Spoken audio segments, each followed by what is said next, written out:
mesdames et messieurs de la presse. Merci d'être ici nombreux, d'avoir répondu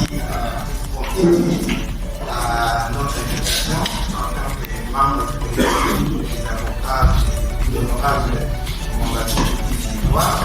Nous sommes très heureux de pouvoir partager avec vous ces moments où nous allons faire une déclaration en tant que membre de politique des avocats du député national mandature du D'ivoire. Sans plus tarder, je présente nos excuses. D'abord, avant de commencer, par rapport à l'heure, nous avons fixé 10h30, nous sommes déjà à la 11h, et nous n'avons pas abusé de votre temps. Et ici, donc, nous allons lire tout simplement notre déclaration. Comme le modérateur a dit, vous pouvez procéder à quelques questions et la déclaration est la suite. Nous, avocats de l'honorable mandature ici du droit, élu de Massissi dans la province du Nord, en détention depuis le 1er mars 2023 et poursuivi devant la Cour de la République du Congo, faisons la déclaration suivante à l'intention de l'Union nationale et internationale. Le 1er mars 2023, l'honorable mandature ici du droit, comme vous le savez, a été arrêté arbitrairement par le service de renseignement sans aucune occupation préalable ou sans prise en compte de sa qualité de député national. En effet, le bureau de l'Assemblée nationale n'a jamais été réuni pour autoriser l'arrestation de ces élus peuples comme l'exige la Constitution des Républiques. Pour faire ce prétexte qu'il s'agissait d'un cas de flagrance. Depuis, les immunités parlementaires et l'honorable mandature n'ont jamais été levées, ni même une quelconque discussion n'a été menée à cet effet au niveau du Parlement, ni moins encore une simple question n'a été posée à ce sujet.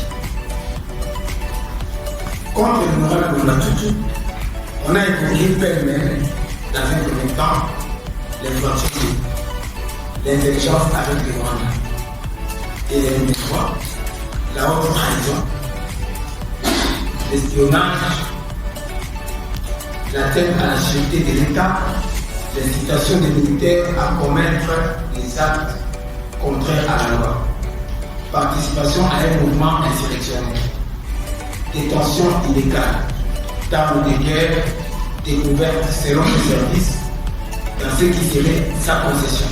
Il serait sa concession située à 2000 km de son domicile étudié de son arrestation. Ces infractions ont été rétrogradées et ou requalifiées à plusieurs reprises tout au long du procès et même après l'instruction de l'affaire. Faisant suite à cette arrestation cavalière opérée par les services de renseignement militaire, le parquet militaire, donc le directeur général, a présenté l'honorable mandature le 5 mars 2023 en procédure de flagrance pour qu'il puisse répondre des faits infractionnels mis à sa charge, et cela tambour battant à la télévision publique. Dans son rapport, lui devant le juge de la haute cour militaire saisi de cette affaire, le ministère public a nourri le doute sur la nationalité de l'honorable mandature en évoquant un test Covid-19 les présentant comme un citoyen rwandais et en faisant allusion à l'ethnie des policiers commis à la garde de la société minière de Bissau, lesquels seraient selon lui en 98% de l'ethnie Tutsi, comme l'honorable mandature. Ces insinuations supposeraient que ces policiers seraient des militaires rwandais recrutés par notre club pour être utilisés comme milices privées. Tout ceci ne s'appuyant sur aucune preuve, à part l'appartenance ethnique de l'honorable mandature. Et c'est malgré les dénégations constantes des 3 commissaires divisionnaires de la police, les généraux qui ont défilé devant la haute cour militaire, qui ont affirmé les avoir recrutés et détachés à la mise à la mine, plutôt devrais-je dire, et Libatama pour la sécurisation des installations et du personnel. Il va sans dire toutefois qu'assimiler un individu à un Rwandais par les temps qui courent, comme a fait le ministère public, c'est les vouer au genou, voire les condamner à mort aussi de l'opinion nationale.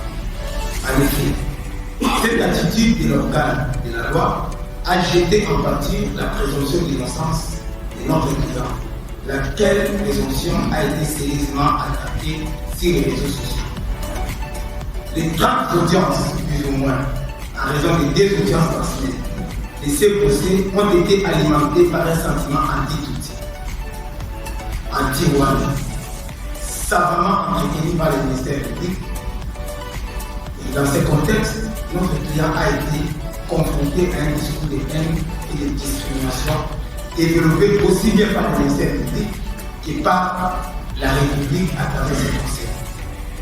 Le fait que l'honorable Mongatutu soit membre de la communauté Tutsi et de surcroît président de l'association qui tirait ISO, qui regroupe les membres de sa communauté, ne fait pas de lui responsable des actes qui poseraient certains Tutsis.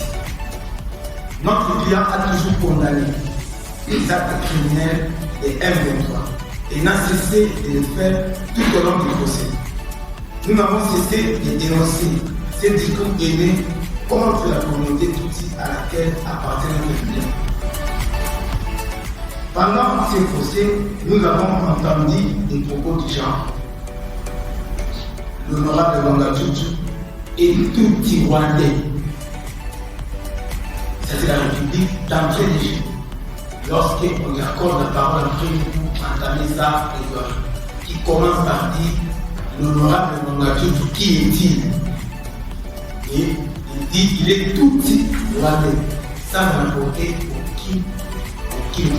Et pour tout peu, il présente des lettres qui auraient été écrites pour demander de l'emploi ou je ne sais pas quoi à Rwandais, et ces lettres qu'il aurait gardées jalousement, écrites par des citoyens rwandaises, qui lui devait faciliter la tâche pour obtenir l'emploi à Rwandais. On présente des comptes rendus devant des billets rwandais, on prétend qu'il serait actionnaire à Rwandais sans aucune preuve, sans présenter la moindre preuve. Et donc, en se fondant sur ça, on arrive à dire qu'il est tout Rwandais. Et là, le stéréotype qui est utilisé, c'est quoi? C'est que tout est égal à Rwandais. Notre client, nous avons entendu cela. Nous avons également entendu que notre client, comme le ministère public a dit, toutes les tribus de l'Est de la RDC ont chacune un groupe armé. Et que les groupes armés, pour les premiers Tutsis, c'est les M23. Insinuant que tout Tutsi est membre des M23. Or, notre client est Tutsi. Donc, pour le ministère public, la preuve est faite, M. Mongatutu serait forcément membre du M23. Ce qui est entendu faux et archi-faux.